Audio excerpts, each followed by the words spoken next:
लिख देता हूँ, ये बनेगा ए क्यूब और फिर यहाँ पर sine n x pi upon a, इन तीनों पे क्या हो जाएगा, ए हो जाएगा। ये किसकी वैल्यू हुई थी, के स्क्वायर। और अब के जो है वो वेव प्रोपोगेशन वेक्टर, के जो है वो क्या है, वेव प्रोपोगेशन वेक्टर। ये एनर्जी देखो कौन सी वाली है, ये वाली। सबसे वो रेक्टेंगुलर है ना। Late consider box is rectangular, consider box is rectangular. तो जो वन डायमेंशनल बॉक्स के फुटप्रिंट है वही यहां पर कैरी फॉरवर्ड होंगे। कैरी फॉरवर्ड होने का मतलब है, सबसे पहले तो मैं आपको दिखा दूं कि बनेगा कैसे। ये एक मैंने रेक्टेंगुलर बॉक्स बना लिया, इसमें एक स्पेशल कंडीशन ये भी लग सकती है कि क्यूबिकल हो, है ना, ये क्यूबिकल हो, ऐसा भी इसमें बन सकता है। यहां पर हमारे पास ये हो गया x, ये हो गया y और ये हो गया z। तो ये जो डिस्टेंस है ये है a, ये जो डिस्टेंस है z वाली इसको मैंने बोल दिया c, और ये जो डिस्टेंस है इसको मैंने बोल दिया b। अब यहां पर जो कंडीशंस हैं, बाउंड्री कंडीशंस, x कितना हो गया a, 0 से a तक, y जो है वो कितना हो गया b तक, 0 से b, और z जो है वो कितना हो गया 0 से और c, z की वैल्यू होगी 0 से c। बाउंड्री कंडीशंस वही रहेंगी जो पहले थी, यानी कि इस बॉक्स के अंदर अंदर पोटेंशियल कितना रहेगा, 0। तो potential inside the box is 0, और इसके बाहर इधर उधर जो पोटेंशियल रहेगा वो कितना रहेगा, इनफाइनाइट। तो inside the box potential is 0, inside the box potential जो है वो 0 रहेगा तीनों के लिए। और outside the box, outside the box potential जो है उसकी वैल्यू कितनी रहेगी, इनफाइनाइट। वही सेम बाउंड्री कंडीशन है जो हमने वन डायमेंशनल बॉक्स के लिए यूज की थी।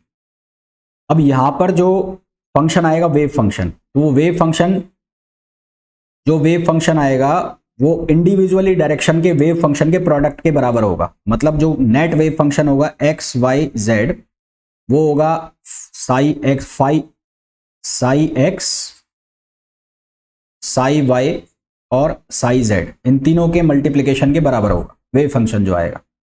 जब हमने वन डायमेंशनल बॉक्स की बात की थी, वन डायमेंशनल बॉक्स की, तो वहां पर जो वेव फंक्शन आया था वन डायमेंशनल बॉक्स में, वो आया था √2/a साइन के एक्स, वो आया था साइन के एक्स ए। वहां के क्योंकि वन डायमेंशन था तो इसलिए मैंने के एक्स लिखा था। अब यहां पर के की वैल्यू हर डायरेक्शन के लिए अलग अलग होगी, तो मैंने पहले लिख लिया के एक्स।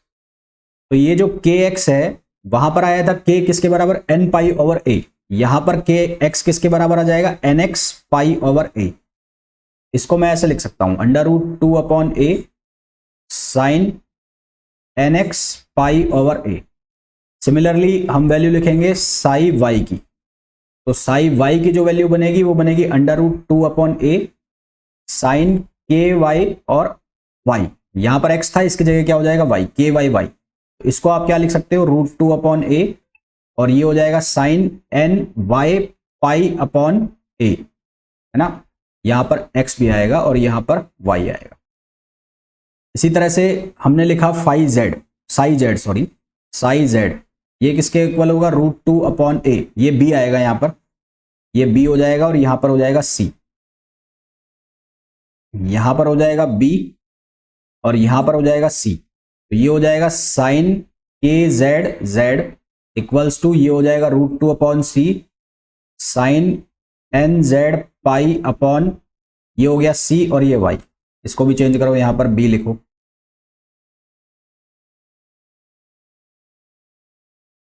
ये हो जाएगा b। यहां तक बात क्लियर है क्या? ये जो मैंने लिखा है ये समझ में आ गया कैसे लिखा? उसी के फुटप्रिंट है ये। वन डायमेंशनल बॉक्स में हमने पढ़ा था, वेव फंक्शन आ रहा था हमारे पास Sai x √2/a sine k x x. अब यहां पर दो डायरेक्शन और आ गई, तो y में लिख दोगे y और z में लिख दोगे z। नेट जो वेव फंक्शन होगा वो उन तीनों के प्रोडक्ट के बराबर होगा। तो यानी कि नेट वेव फंक्शन की अगर मेरे को वैल्यू निकालनी है, तो नेट वेव फंक्शन की वैल्यू, वो वेव फंक्शन जो है वो कितना है, वो साई एक्स, साई वाई और साई जेड। तो psi x, psi y, psi z की वैल्यू लिखोगे तो क्या लिखा जाएगा, √2/a sine k x x a x x को क्या लिखोगे, n pi n x pi over a x, फिर क्या लिखोगे, root 2 upon b sine n y pi upon b x, फिर क्या लिखोगे, रूट 2 अपॉन सी, इसको लिखोगे sine n z z upon n z pi upon c, और ये एक्स नहीं आएगा, ये वाई आएगा और ये जेड आएगा। तो अगर तीनों को मल्टीप्लाई करते हो तो रूट टू कितना हो जाएगा, √8, तो ये बनेगा √8 अपॉन ए बी सी, और ये बनेगा sine n x pi upon a x, ये बनेगा sine n y pi upon b y, और ये बनेगा sine n z pi over c और जेड। ये वेव फंक्शन आ गया। और ये कब आया है, जब जो बॉक्स है वो हमने रेक्टेंगुलर लिया हुआ है।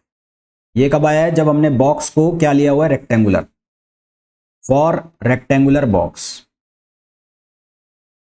ये कब आया है, फॉर रेक्टेंगुलर बॉक्स। अगर मैं ये कह दूं कि जो बॉक्स है वो क्यूबिकल है, ठीक है, if the box is cubical, if the box is cubical, यदि बॉक्स क्यूबिकल हो जाए, तो क्यूबिकल होगा तो क्या चेंज हो जाएगा, यहां पर a equals to b equals to c, ये तीनों इक्वल हो जाएंगे। इक्वल हो जाएंगे तो ए बी सी का क्या हो जाएगा, क्यूब हो जाएगा, तो ए निकल जाएगा बाहर, और ए बाहर निकल जाएगा तो आप इसको क्या लिख सकते हो, साई। ये बनेगा 8 अपॉन ए क्यूब। तो ए क्यूब जब बनेगा, ये पहले मैं लिख देता हूं, ये बनेगा ए क्यूब, और फिर यहां पर sine n x pi upon a, इन तीनों पे क्या हो जाएगा, ए हो जाएगा, तो यहां बनेगा sine n x pi over a x, ये बनेगा sine n y pi over a y, और ये बनेगा sine n y n z, ये बनेगा sine n z pi over a और ये जेड, ये बनेगा, ठीक है। इस a upon 8 upon a cube को आप क्या लिख सकते हो, इसको आप लिख सकते हो साई 2 अपॉन ए पावर 3/2 और sign k x x sign के वाई वाई और साइन के जेड जेड। तो ये हमारे पास आ गया जब क्यूबिकल है। तो ये दोनों जो वैल्यू आई है, ये किसकी वैल्यू है, आइगन फंक्शंस। ये है eigen function, eigen function for particle in 3 dimensional box, for particle in 3 dimensional box. Particle जब 3 डायमेंशनल बॉक्स में है तो ये उसका आइगन फंक्शन आ गया।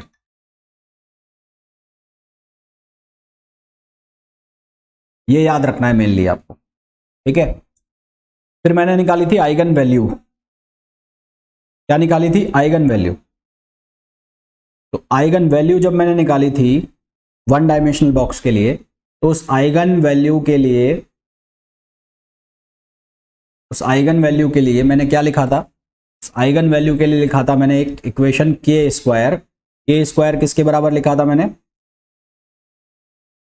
के स्क्वायर को किसके बराबर किया था, एन स्क्वायर एच स्क्वायर, है ना। वो किसके इक्वल हुआ था, 2me, वो इक्वल हुआ था 2me upon H cut square, 2me upon H cut square. ये किसकी वैल्यू हुई थी, के स्क्वायर की। और अब के जो है वो वेव प्रोपोगेशन वेक्टर है। के जो है वो क्या है, वेव प्रोपोगेशन वेक्टर।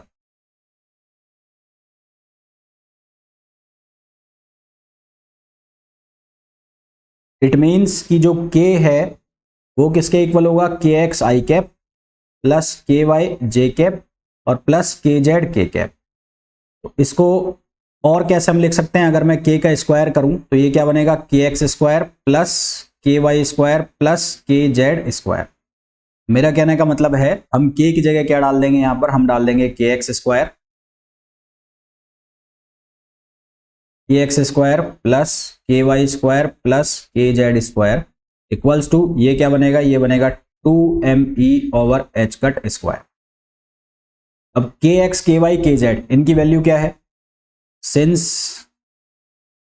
के एक्स इसके बराबर है n x pi over a, k y किसके बराबर है, वो है n y pi over b, और के जेड किसके बराबर है n z pi over c, ये वैल्यू है। तो ये वैल्यूज जब हम यहां पर सब्स्टिट्यूट करेंगे तो कॉमन आ जाएगा पाई स्क्वायर सब में से, है ना। क्या लिखा जाएगा, ये लिखा जाएगा एन एक्स, के की जगह n x pi over a square, तो n x pi over a square plus ये होगा n y pi over b square, और ये क्या होगा n z pi over c square, और ये किसके इक्वल हो गया 2me over h cut square, 2me over h cut square.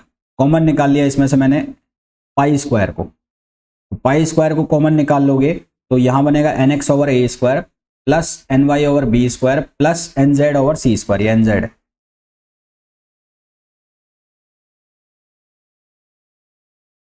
N z over c square, ठीक है। तो हमें किसकी वैल्यू चाहिए, हमें चाहिए ई की वैल्यू, तो ई की जो वैल्यू है वो क्या बनेगी, क्रॉस मल्टीप्लाई करो, क्रॉस मल्टीप्लाई करोगे तो क्या बनेगा H cut square,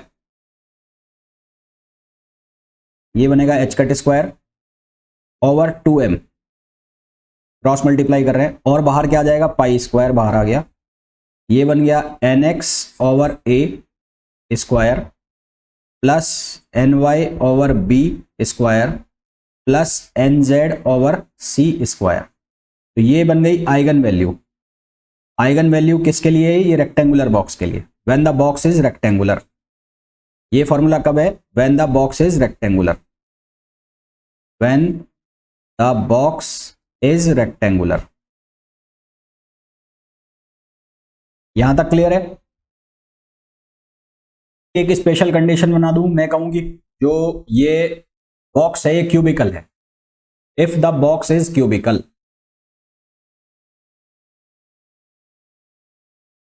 if the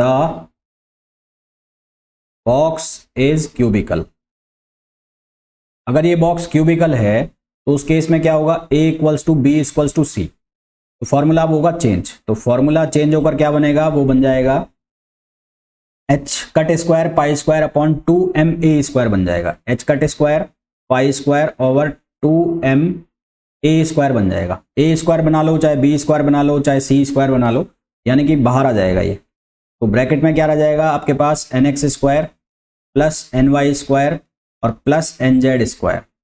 ये फॉर्मूला बन गया कब, जब हम बात कर रहे हैं किसकी, जब हम बात कर रहे हैं क्यूबिकल बॉक्स की। अच्छा, ये जो फॉर्मूला है ये वाला फॉर्मूला, ये वाला फॉर्मूला ये है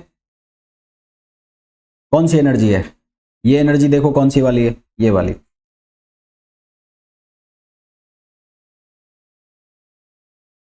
H cut square pi square over 2ma square n बराबर 1, तो इसका मतलब ये ग्राउंड स्टेट एनर्जी है, 0 पॉइंट एनर्जी है किसकी, particle in one dimensional box की। तो ये क्या है E1, E1 मतलब 0 point energy,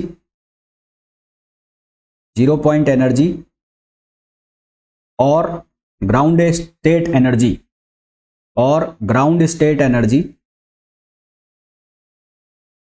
state energy of particle in one dimensional box,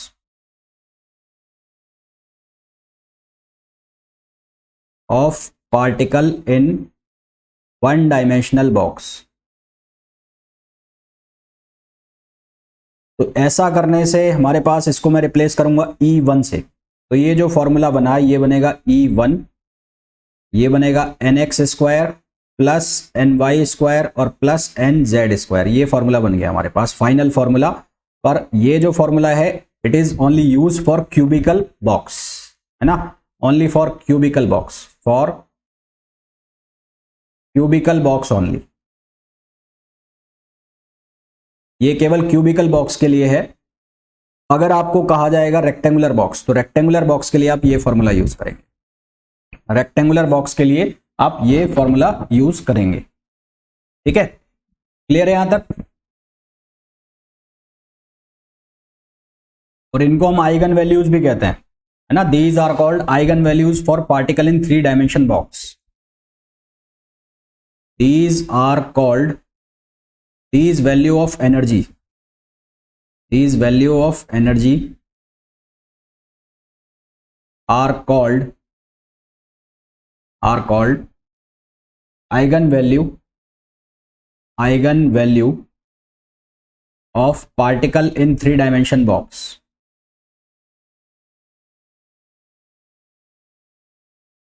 अच्छा, अब एक चीज बताओ मेरे को कि यदि मैं लिखना चाहता हूं, नेक्स्ट पेज पर लिख रहा हूं मैं, यदि मैं लिखना चाहता हूं, यदि मैं लिखूं E equals to 3E E1, मतलब ये जो फॉर्मूला था इसमें E की जगह मैंने 3E1 लिख दिया, तो 3E1 बनाने के लिए मेरे को N1 की वैल्यू 1 रखनी पड़ेगी, NX की वैल्यू NX की वैल्यू मेरे को 1 रखनी पड़ेगी, NY की वैल्यू मेरे को क्या रखनी पड़ेगी 1, और NZ की वैल्यू भी क्या रखनी पड़ेगी 1। तो NX, NY और NZ जब मेरे को E इक्वल्स टू 3 1 बनाना होगा तो इसकी पहले वैल्यू मैंने क्या रखी 1 1 1। ये बात क्लियर है। वैल्यू 6E1 बनानी है, तो 6E1 बनाने के लिए मेरे पास क्या क्या कॉम्बिनेशन हो सकते हैं, मेरे पास कॉम्बिनेशन हो सकते हैं 1 1 2, या एक कॉम्बिनेशन हो सकता है 2 1 1, और यह एक कॉम्बिनेशन हो सकता है 1 2 1। Is it clear?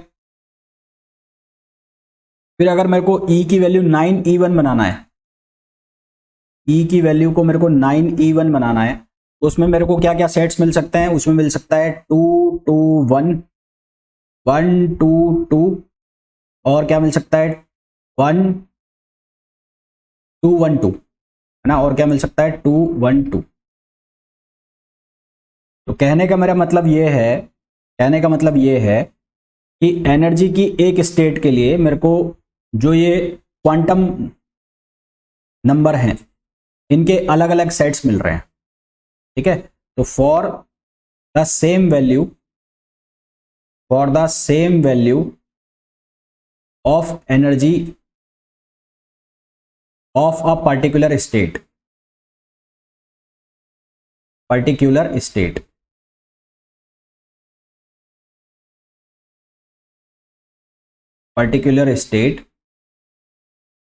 we get different sets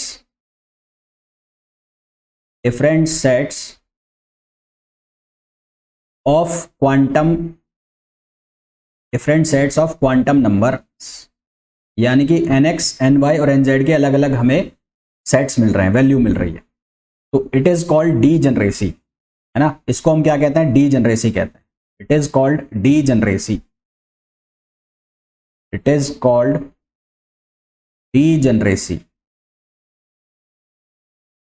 इसको हम कहते हैं डीजेनरेसी। और जो नंबर ऑफ सेट्स हैं and the total number of sets for a particular state and the total number of sets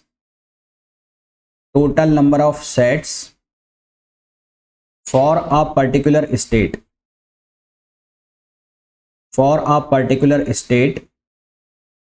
is known as order of degeneracy,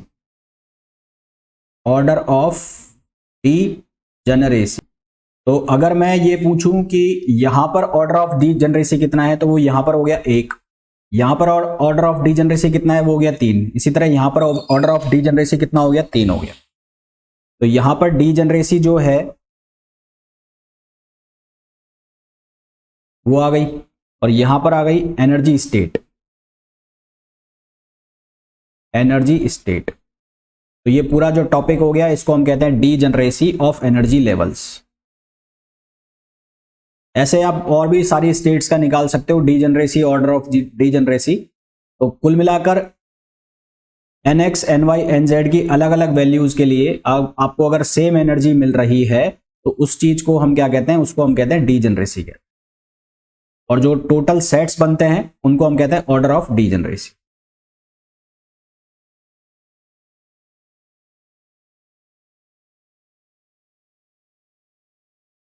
clear है यहां तक?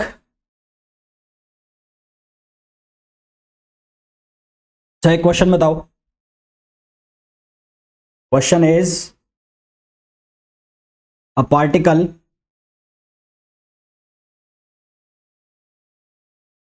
a particle of mass m is restricted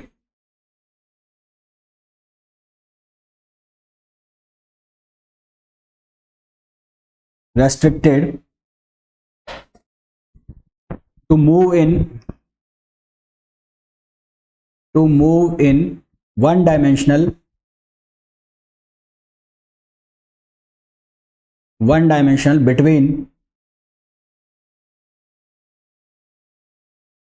between 2 points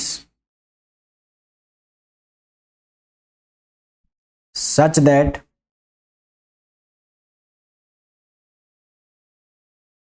zero to a if the potential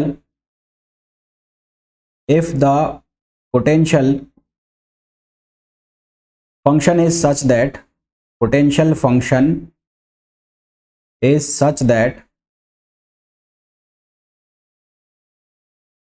Vx equals to infinite और एक है zero value और ये है x less than zero and x greater than a और है जीरो से लेकर कहाँ तक a तक, जीरो से a तक है। The particle will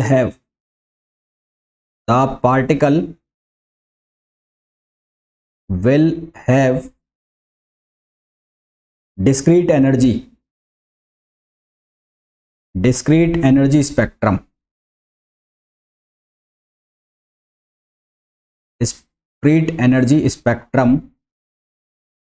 as option a है En pi square h cut square over 4ma square और n स्क्वायर और n की वैल्यू है 0 1 2 and so on. B option है En equals to n+1 square 3 pi square h cut square over 2ma square और n की वैल्यू है 0 1 2 and so on. Option c है En equals to pi square h cut square over 2ma square और n+1 square और n equals to 0 1 2 and so on. और option c है option d है En equals to 3/2 pi square h cut square over ma square और यहाँ आएगा n square, n equals to 0 1 2 and so on. बताओ क्या answer आएगा, बोलो क्या आंसर आएगा।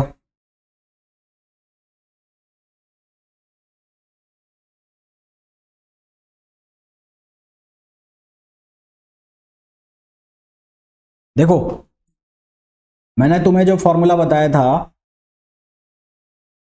वो ये बताया था En equals to n square pi square h cut square over 2ma square और n की वैल्यू स्टार्ट थी 1 2 3 and so on.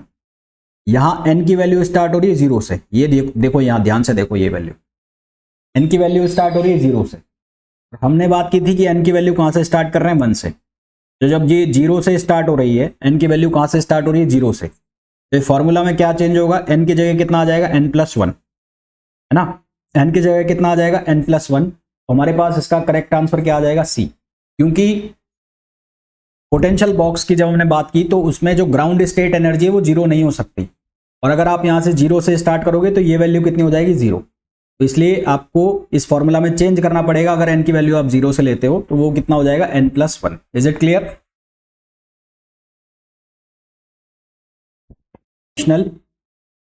in a one dimensional potential well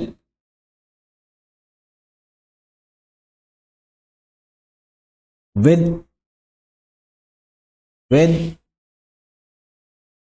impenetrable walls impenetrable मतलब जिनको पार ना किया जा सके, impenetrable walls occupying the domain, occupying the domain 0xd, यानी कि इसकी विड्थ है d। A particle in the lowest energy state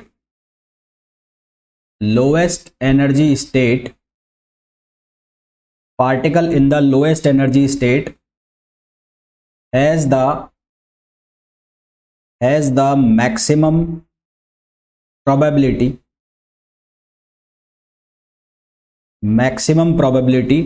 to be found